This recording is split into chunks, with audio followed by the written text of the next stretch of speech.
The note was small, barely the size of a business card.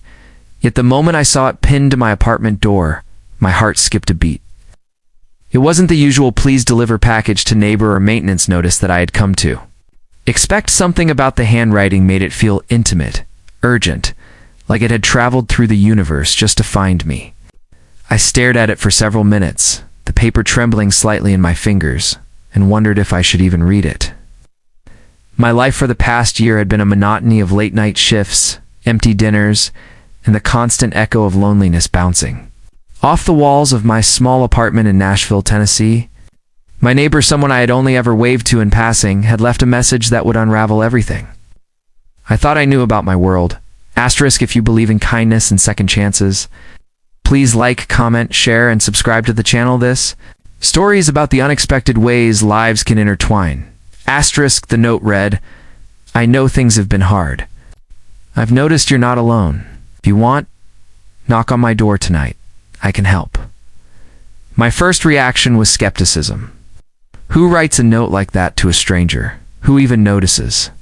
And yet, deep down, a fragile flicker of hope began to ignite. For months, I had felt invisible, a ghost drifting through life unnoticed and unheard. I hadn't realized how much I craved connection until that moment. Holding a scrap of paper that whispered possibility, asterisk, I stared at the hallway, imagining the neighbor behind the door, maybe a man my age, maybe someone older, someone who could understand struggle. My apartment building had always been quiet. People passed each other silently, nodding with polite detachment, never lingering long enough to know one another. But this note was different. It wasn't casual. It was intentional, and that made it terrifying and beautiful at the same time. Asterisk all day, I couldn't focus. I replayed the words over and over in my mind. I tried to convince myself it was a prank, that I was imagining concern where there was none. But as the sun dipped below the horizon and the streetlights flickered on, my doubts dissolved into a desperate yearning. I needed to believe in this small act of bravery, in the idea that someone could see me without me having to reach out first. Asterisk that night, I found myself standing outside the door to apartments down from mine.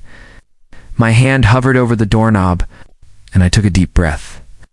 Memories of countless lonely nights, of unanswered calls, of doors closing in my life, pressed against me with suffocating weight. I knocked, hesitated, then knocked again, louder this time, until the door creaked open.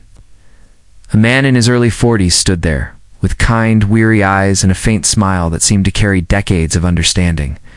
His name, I would later learn, was Matthew. Asterisk. Matthew didn't ask why I was there. He simply gestured for me to come in. His apartment smelled faintly of cinnamon and old books, of warmth and familiarity.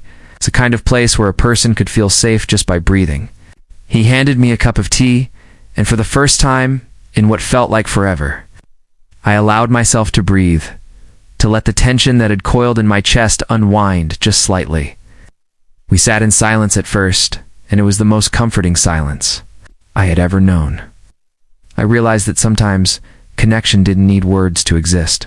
It needed presence, the simple act of someone showing up. Asterisk as the evening wore on, I found myself telling him things I had never told anyone about my struggles. At work, the grief of losing a friend in a car accident, the way loneliness gnawed at me daily. Matthew listened without judgment, nodding gently, occasionally offering soft words of encouragement, the kind that don't feel hollow but like they were carved from experience. He shared parts of his life too, stories of mistakes, missed opportunities, and times when he too had felt lost and invisible. By the end of the night, I felt an unfamiliar warmth in my chest, cautious optimism that perhaps life wasn't as isolating as I had feared. Asterisk, over the next few weeks, our connection grew. Matthew would leave small notes under my door sometimes. Recipes to try, reminders to take breaks, even little jokes to make me smile. Each message was like a lifeline thrown across the void of my solitude, tethering me back to the world I had slowly withdrawn from. I realized that sometimes people didn't need grand gestures to change a life. Sometimes small acts of noticing, of caring, were enough to shift everything. Asterisk, but life has a way of testing newfound hope. One night, I came home to find a notice. On my door, that my building was being sold, that my lease would not be renewed. Panic surged through me. I had nowhere else to go, no family nearby, no friends who could take me in. Ow. The sense of dread I had tried to bury all these months came roaring back.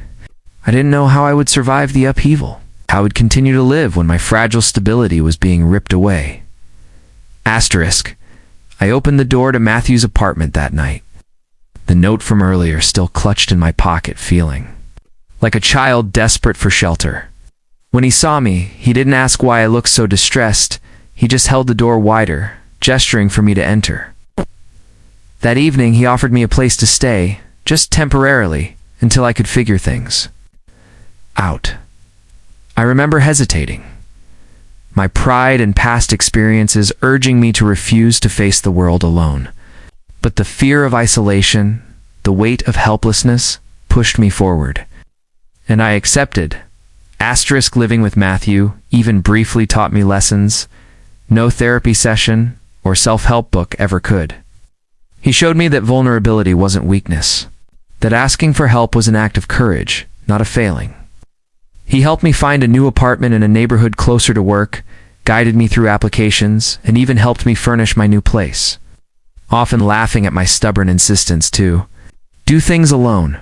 But most importantly, he reminded me that human kindness exists, that even in the darkest moments, someone could see your pain and choose to act. Asterisk. Months passed, and the fear that had once dominated my life began to fade. I started reconnecting with colleagues, joining a small church group nearby, and even volunteering at a local shelter. The ripple effect of Matthew's initial note, the simple acknowledgement of my struggle, spread through my life in ways I couldn't have anticipated.